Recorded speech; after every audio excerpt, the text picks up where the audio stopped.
In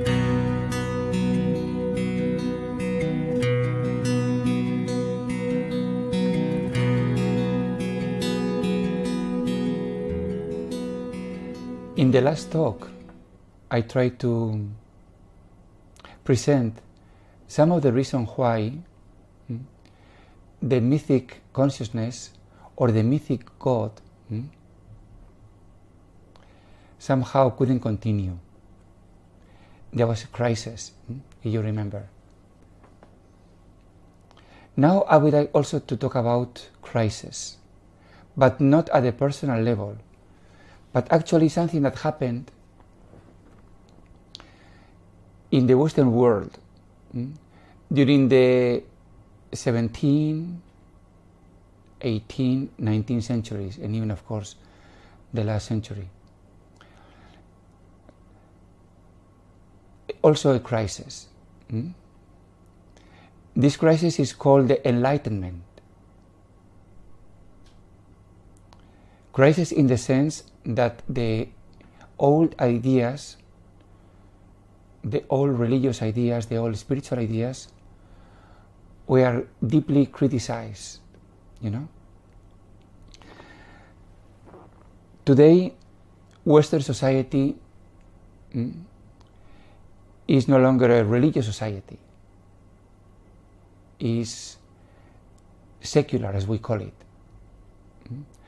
Some people were very upset and disappointed that in the Constitution of the European Union, the word God did not appear, even though these people said Christianity has been the basis, the root, the essence, the main values, the core of Europe. How come then that Christianity, God, these words so cherished to us, didn't appear? European culture and the Western culture is secular, a lay society. For some people, I insist, this is a loss. And they look at it with sadness and also maybe with nostalgia of the previous days. For other people, this is the way things should be. In any case, something important happened. And I would like to comment on this, not at depth, because this is not the time or the place to do that. But a major change in the consciousness of the Western world happened. There are three words that can somehow summarize, the major charges against Christianity. By whom? Who are those critics or those judges that somehow pretend themselves to be in a position to judge or criticize Christianity? Good, that is the right question. And these people were the emergent voices of rationality, philosophers, scientists, thinkers. The same that the rational level in the individual, brings along new powers to analyze, to criticize, to judge. Also in the history of mankind, at a certain time, these intellectuals, these philosophers, these scientists, they started to judge and to criticize. And they criticize mainly the common narrative, the social environment, and of course, the religious practice, the church. There were three words One, superstition, the other, fanaticism, and the third, enthusiasm. I think I have already talked a lot about superstition. For them, these myths, this supposed divine intervention was superstition, belonging to the very crude and very primitive way of understanding God and religion. So it should be dismissed and abandoned and rejected. About fanaticism, these philosophers, these thinkers, these intellectuals, they saw religion, as a very intolerant, that is the way, that is the word, intolerant, attitude. Actually, this intolerance brought tremendous wars to Europe, especially during the 17th century, the wars of religion. Catholics against Protestants, Protestants also among themselves. And at the end, everybody was exhausted. And everybody recognized that this couldn't be, this couldn't be the way. That if religion is like that, we need another kind of religion. If religion equals to intolerance, even to the point of cruelty, of killing in the name of my God, of my church, then we need a new religion. And that is why the great philosopher Immanuel Kant, he even wrote a book, very influential, Religion within the limits of the pure reason. Very interesting. So not just religion according to the Bible, or according to revelation, or according to my feelings, religious feelings. No. That is very dangerous.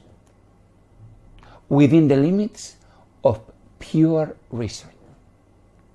Then we worship God and we follow our moral commands, the moral duty, the moral feelings. So against this fanaticism and also against enthusiasm. What did they mean by that? This religious enthusiasm, according to them, was also very crude, very low, very base, emotionalism, that supposedly was religious, but actually was debasing human dignity, base, gross, crude. Like for instance, nowadays in certain countries, especially, during the Holy Week,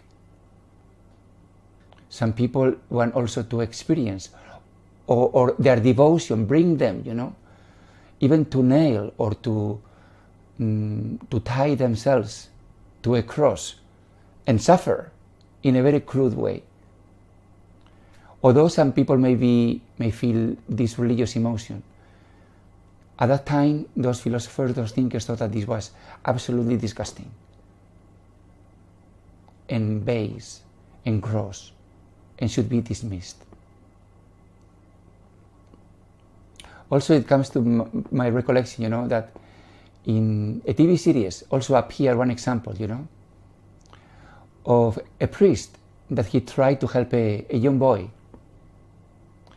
And he thought, the priest, that the boy was sick because his nature was poisoned by sin. So he needed to be purified, by a very crude action, Actually, he was nailed through his ear. So I would like to talk now about this category, enthusiasm. And those philosophers, those thinkers, those intellectuals, they considered that actually many other religious practices, this feeling, these emotions, this enthusiasm was gross, debased, unbecoming, nasty, unpleasant, not dignified. Even on the other order of things, some supposed apparitions of the Virgin of the Saints, these emotions, this excitement, was considered by some as pure superstition and religiosity, but at the very base, at the very worst.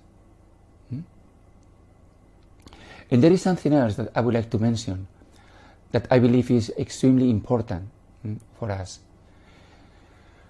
Because it is not just the charge against superstition, this fanaticism, emotionality, as important as it may be, but it is also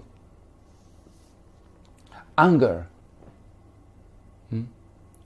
or even hatred at Christianity. And why is that?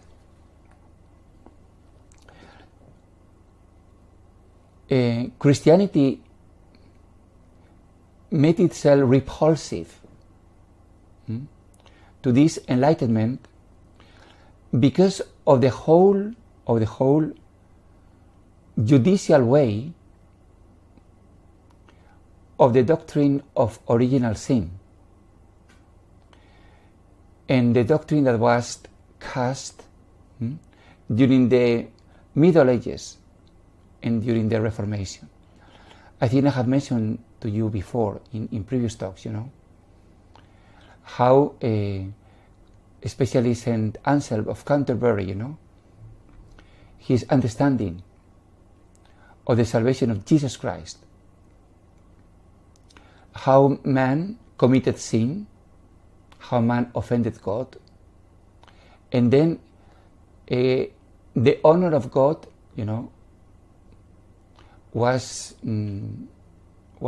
I would say affected, and then God owed to himself and to his honor, a satisfaction. And because man, being limited, couldn't offer this satisfaction, God had to send his son, being human and being God.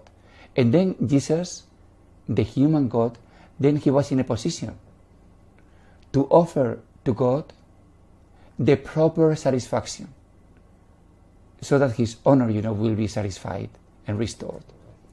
Okay. This whole idea was perceived as absolutely disgusting, repulsive, and unacceptable. If you remember, I mentioned to you that some of the preachers, like Jonathan Edwards, when they were preaching, to these very, very, very crude and very wild people, in America, they used to preach, the torments of hell and God, punishing people. And then they understood this message and they accepted. But what at one level was accepted, at the mythic level was accepted, then at the rational level was the same message, unacceptable. So these rational people, these intellectuals, philosophers, simply couldn't stomach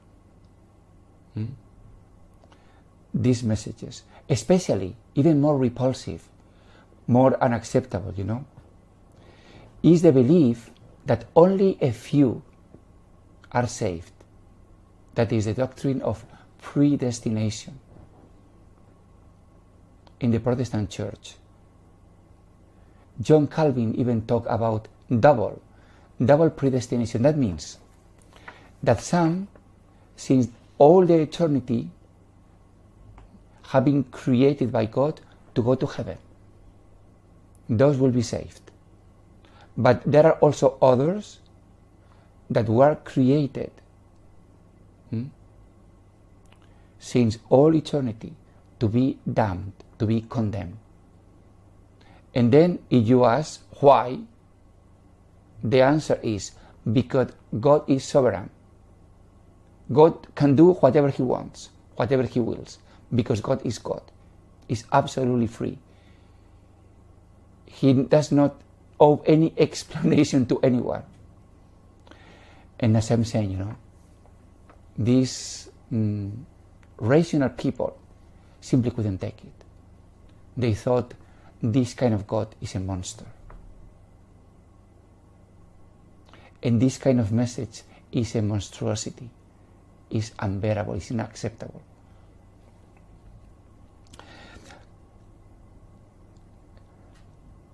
So nowadays we also think, that this kind of God is a monster. And this kind of message is unacceptable. At that time, preaching hell was common, as I told you. But slowly, I will say little by little, there is what we call the decline of hell. Even in our Catholic Church, you wouldn't hear about that anymore. It's as if, no one dares to talk about it anymore. Better not talk about that. And I believe, that this has to do a lot with the emergence of reason that has criticized, even the content of our faith. And there is something else that you should know, because I believe it's very important. And this happened, during the 18th and especially the 19th century. At that time, those scholars who studied the Bible, they tried to apply to the study of the Bible the same methods that could be applied to other books. Let us say, for instance, that a scholar wants to understand or analyze or study the books of Aristotle or Plato or Homer, the Iliad or the Odyssey, yes. So there are techniques by which the scholars, they try to understand, for instance, how it was written, to whom they were written, these books, and so on and so forth. So these scholars, especially in the Protestant churches, they applied the same methods, the critic methods, to the study of the Bible. At the beginning, they found a tremendous opposition because the Bible was supposed to be written by God, not written by God, inspired by God. And then the inspiration meant as if, an angel was speaking, talking, dictating, and then there was at the other end, someone writing. That is why every single word came from God. And everything written in the Bible was the truth, the whole truth, and nothing but the truth. And the Bible couldn't lie. And in the Bible there were no mistakes. There was the understanding of the Bible until very recently, as I'm saying, But then everything changed in the 19th century, because when they, for instance, they started to study the first 5 books of the Bible, they realized there were many contradictions,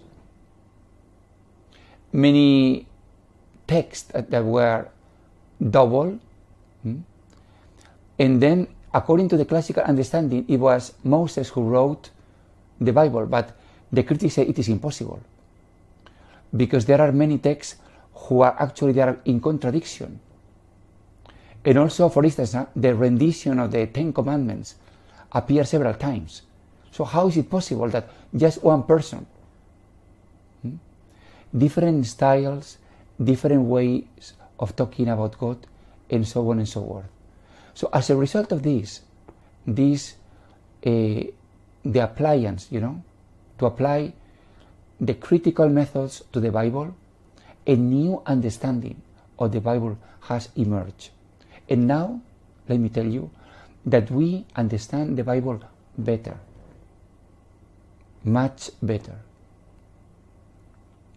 So you see, reason is not the enemy of the Spirit, not at all. Reason can be a powerful tool to analyze, to discern, to criticize. So we can say then that the rational level is more spiritual than the mythic level. And then I would like to continue now my exposition, trying to share with you what happens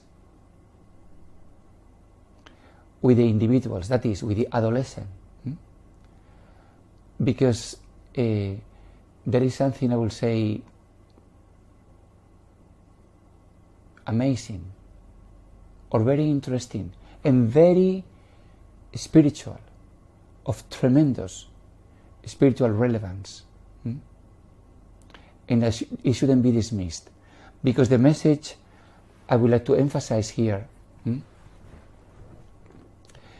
is that this journey goes from step to step, from stage to stage. And then these stages cannot be skipped, cannot be bypassed, cannot be a shortcut. Otherwise something very unpleasant and very serious may happen eventually. So what happens in adolescence? Of course, if you have a teenager, son or daughter, you will know very well, even better than me. But I would like to concentrate myself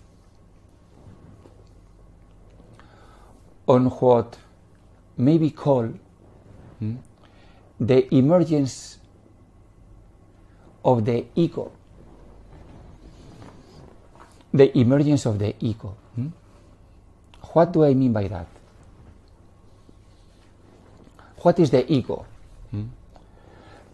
If you are reading spiritual books, you may have encountered this word in many, many occasions. And usually the ego doesn't enjoy a good reputation, Ego stands for individuality, for pride, for vanity as well,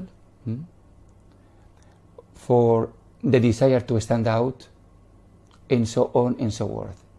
And of course, in these ways, we can say that the ego can be in our way to spiritual development and spiritual fulfillment. But at this point, in adolescence, something happens. And what happens is that the teenager enjoys or is given a self-consciousness, a self-awareness that the elementary student, the elementary kid, doesn't have. For instance, if you ask a child of the age of 9, 10 years old, who are you?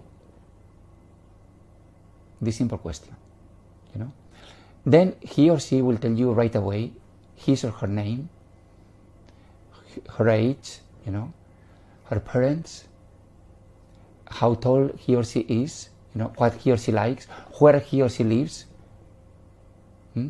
hobbies, interests. So he will describe facts, data, and that is what he or she is. In a sense, the self is very obvious to everyone.